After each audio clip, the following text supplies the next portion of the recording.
జ్ఞాపకం చేసుకోండి. సామెతల గ్రంథము 31వ అధ్యాయము 30వ వచనము మనము చూసినట్లయితే, సామెతల గ్రంథము 31వ అధ్యాయము 30వ వచనము మనము చదివినట్లయితే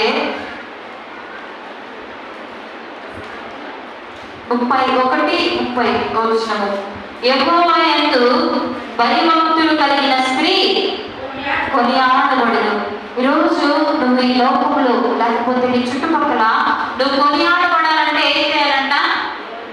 దేవుని యందు భయభక్తులు కలిగి ఉండాలి. కొంతమందికి ఒకటి ఉంటే ఒకటి ఉండదమ్మా. జ్ఞాపకం చేసుకోండి, భయం ఉంటే భక్తి ఉండదు, భక్తి ఉంటే ఏంటి రెండింటికి తేడా?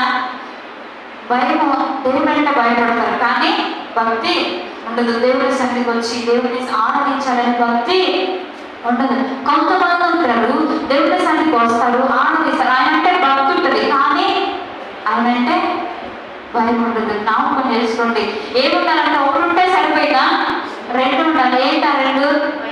భయము, భక్తి. ఈ రెండు మన జీవితాల్లో ఉంటే మనం ఏం చేయబడతామంట?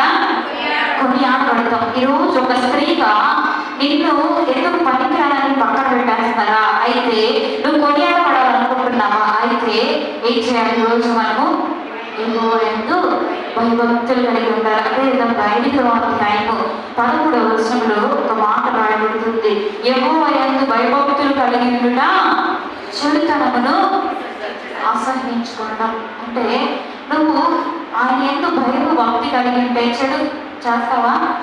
ఏదన్నా పాపపు మాటలు కానీ పాపపు కార్యాలు కానీ మనము చేయడానికి సాహసిస్తామా?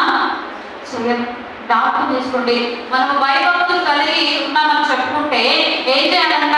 చెడుని అసహించుకోవాలి, చెడుని దూరంగా పెట్టేసుకోవాలి. జ్ఞాపకం చేసుకోండి, ఎప్పుడైతే మీరు చెడుని దూరంగా ఉంచుతారో, ఎప్పుడైతే చెడుకి దగ్గర అవుతామా, చెడు అవుతామా, దూరం అవుతామా? దూరం అవుతామో అప్పుడు మాత్రమే కొనియాడబడతాం. ఇంకొక మాట జ్ఞాపకం చేసుకోండి, వాడు ఏం చేశారంట? మొదటిగా దేవునికి భయపడ్డారు. ఆ మంత్రసానులు దేవునికి భయపడ్డారు. రెండవదిగా వారు మోషేని ఏం చేశారు? పిల్లల్ని బ్రతకనిచ్చేశారు కదా. బ్రతకనిచ్చింది మోషే. బ్రతికాడు కాబట్టి ఇశ్రాయేలు ప్రజలు ఏం చేశాడు? నాయకుడిగా ఒక లీడర్గా ఉండి వాళ్ళని